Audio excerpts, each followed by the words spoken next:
পৃথিবীতে একটা দেশ আছে সুইজারল্যান্ড, আপনারা সবাই নাম শুনে থাকবেন। একটি পরিসংখ্যান বলে কি সুইজারল্যান্ডে যত লোক আছে তার থেকে ভারতবর্ষে প্রতি বছর ইঞ্জিনিয়ার বেশি বেরোয়। সুইজারল্যান্ডে যত লোক আছে তার থেকে ভারতবর্ষে প্রতি বছর ইঞ্জিনিয়ার বেশি বেরোয়, তারপরও সুইজারল্যান্ড টেকনোলজিতে সেরা।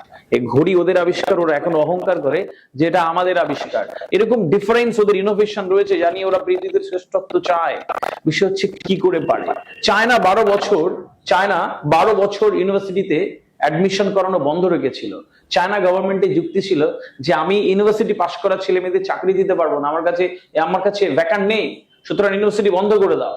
তারপরে চায়না গভর্নমেন্ট কি করেছিল, প্রত্যেকটা ঘরে প্রত্যেকটা ইয়াংস্টারকে যারা ওই অব্দি গিয়েছিল তাদেরকে ক্ষুদ্র ঋণ প্রকল্পে নিয়ে এসেছিল, ঋণ দিয়েছিল, টাকা দিয়েছিল গভর্নমেন্ট থেকে, যে ছোট ছোট ইন্ডাস্ট্রি তৈরি করো বাড়ির মধ্যে, যেখানে বিরাট বিদ্যুৎ বিল দিতে হয় না, যেখানে বিরাট একর জমি লাগে না, যেখানে রাষ্ট্রের সাথে চুক্তি লাগে না, বাড়িতে ছোট ছোট ইন্ডাস্ট্রি করে তোমরা কাজ করো। এবং প্রত্যেকটা ইয়াংস্টার সেই দায়িত্বগুলোকে লুফে নিয়েছিল।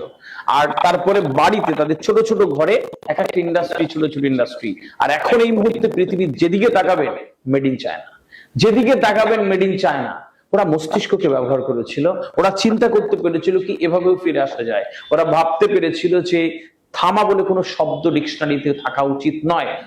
আমার মনে হয় কি যারা ধৈর্য ধরে রাখে, যারা বিশ্বাস করে যে আমি পারবো, তাদের কাছে গন্তব্য আসলেই ধরা দেয়। किसी ने बड़ा खूब कहा कि जिंदगी में कभी सब्र मत खोना क्योंकि बड़ी कामयाबी वक्त मांगता है।